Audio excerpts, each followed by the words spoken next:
Isso é o mais terrível. E a culpa é de quem? A culpa é dessa liderança que não lê a Bíblia. A culpa é deles. Meu povo perece por falta de conhecimento porque tu, sacerdote, abandonaste a lei do teu Deus. A culpa principal é dos falsos profetas e também de uma geração de falsos discípulos, que pessoas como eu chegam aqui para falar a verdade, tem gente que tem raiva de mim. Então a culpa também não é só dos falsos profetas, é de quem financia essa parada toda aí. E de quem fica com raiva de quem Deus se levanta para falar do evangelho. Então, você prega a palavra, se mata de pregar a palavra e tem um monte de desafeto porque um monte de pessoa quer ser salvo no pecado. Você arranja desafeto de pessoas, as pessoas ficam com raiva de você porque simplesmente você diz, ó, divorciado. Como é que é aí, filhão? Como é que é? Não pode. Tem que casar para depois fazer coisar, entendeu? Tem que casar primeiro. Mas quer coisar antes de casar e não quer que eu diga nada. Então, na verdade, Cristo foi morto porque falou a verdade. João Batista perdeu a cabeça porque denunciou o pecado de Herodes, que estava com a mulher do irmão dele, algo que a Torá diz em Levítico 18, que é pecado. Relação sexual ilícita. Aí João Batista se posiciona que é o dever de todo profeta, de todo homem. Eu digo-vos, quantos ficariam calados com medo da espada de Herodes e não teria a postura de João Batista? Porque hoje o cara quer ser líder carismático, ele quer que todo mundo esteja ali aplaudindo ele. Não doutrina, não exorta, não corrige, fica só ali, ó. Todo mundo tá salvo pra ele, o cara tá no 5º casamento, ele não tem coragem de falar que a pessoa tá em pecado. O cara tá amaziado, não quer casar porque não quer perder uma pessoa, a mulher não quer perder uma pensão, e isso é errado. Aí você vê que tem muitos que ficam calados, é o filho do empresário, é o filho do prefeito, é o filho não sei de quem. Aí começa a corrupção a entrar no meio do corpo, porque o líder é comprado. Ninguém me compra. Eu tenho autonomia para falar, por isso que eu não tenho religião nenhuma. Minha religião é o eterno. Eu não me submeto a ordens escusas. Não obedeço ordens que contraria a vontade de Deus. Eu perco o cargo, eu perco a vida. Agora, tem gente que se submete às ordens de Nabucodonosor.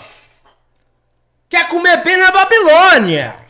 Tem gente que quer comer bem na Babilônia e vende. Se deixar, vende até a mãe. Porque tem pessoas que não querem se submeter e a vida dessas pessoas é aqui, o ventre delas. Viver, comer, beber e morrer. Então, infelizmente, algumas pessoas, elas ainda não entenderam que está em jogo é a eternidade. Eu disse aqui, nosso título da mensagem, Yeshua disse algo preocupante. Eu vou dizer aqui já o que ele disse. Primeiro ponto que eu queria falar aqui, Mateus 4, Deuteronômio 13, fala de tentação. Quando Yeshua sai do Rio Jordão, ele é tentado. A Bíblia diz que quem leva Yeshua para o deserto foi a Ruach HaKodesh. Pneuma, o Espírito.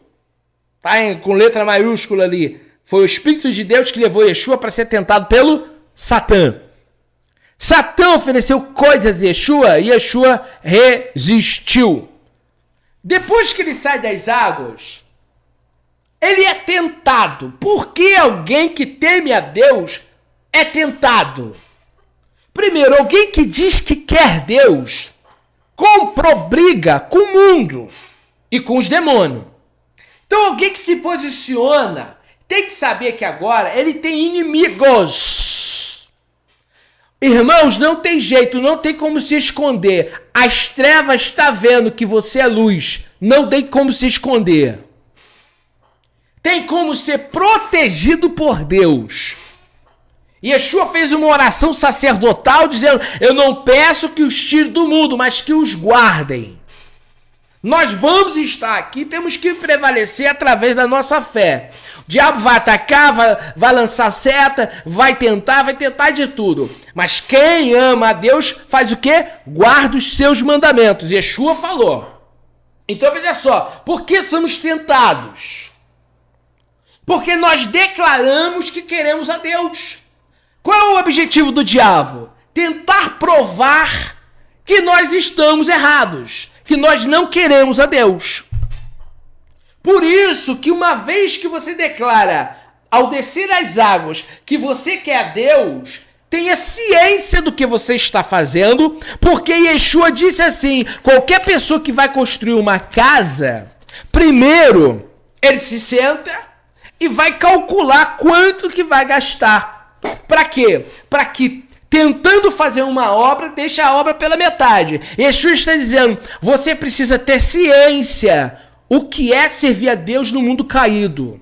Você está enfrentando potestades do ar. Paulo disse assim, a nossa luta não é contra a carne nem contra sangue, mas contra as potestades, dominadores, principados. Quando você se posiciona a servir a Deus, você compra a briga com chifrudo.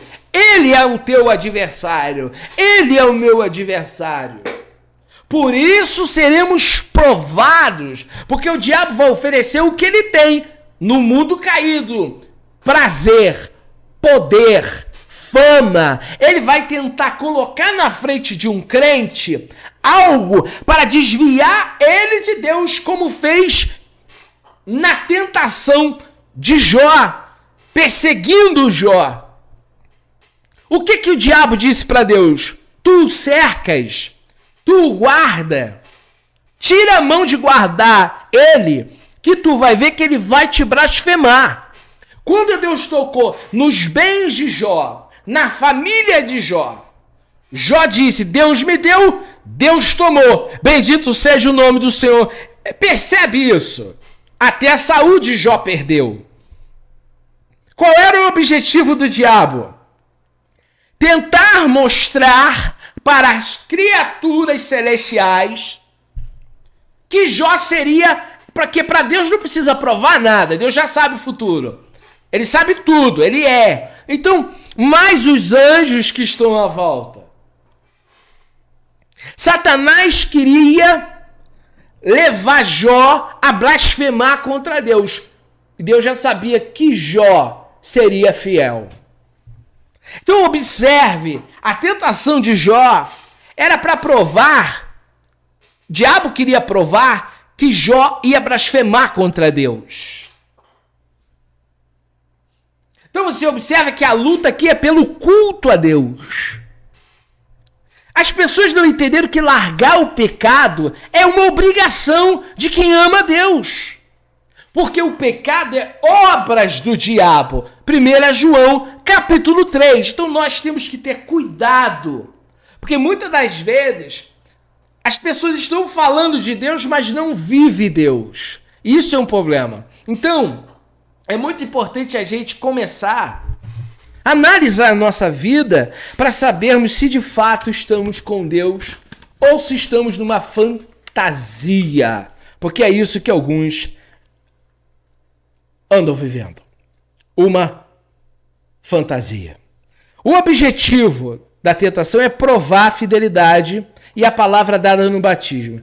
Quando você desce o batismo, você confirma que vai fazer o quê? Vai virar as costas para o mundo. A tentação é para tentar provar o contrário. Você disse que vai fazer, o diabo vai tentar provar que você não vai fazer. E a guerra é essa.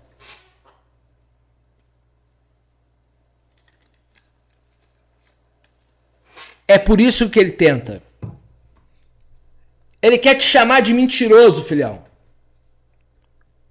Ele quer te chamar de mentiroso. Ele quer dizer o seguinte, ó, falou que ia ser fiel e não foi, ó. Covarde, né? Mas esse é o papel dele. Ele é treva. Você quer esperar o que de alguém que é treva? Só isso, mais nada.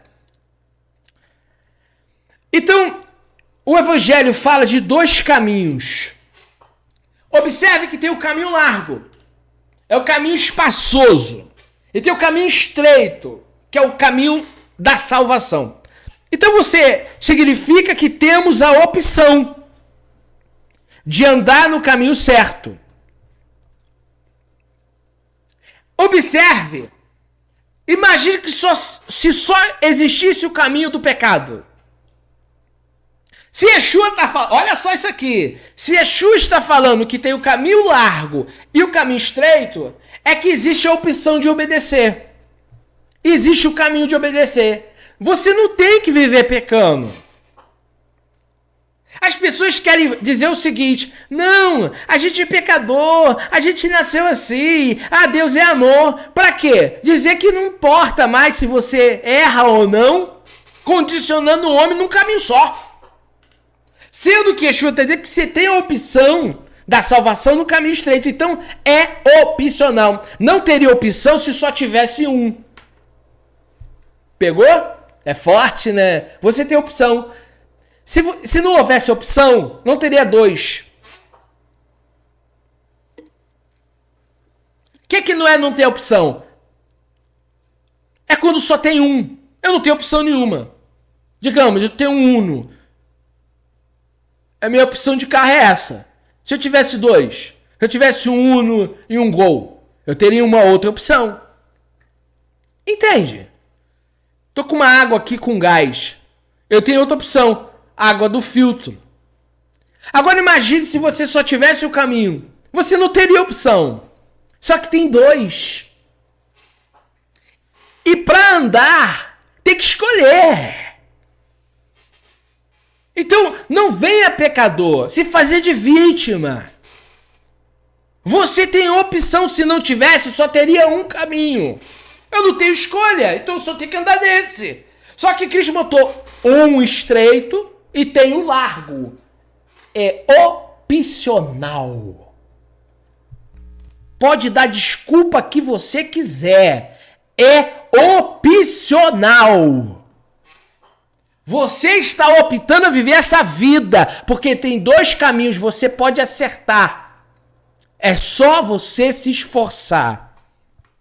Tá? Então é opcional. Você não tem que viver sendo cavalo do diabo, tá? Você pode escolher ser cheio do Espírito Santo. Você decide.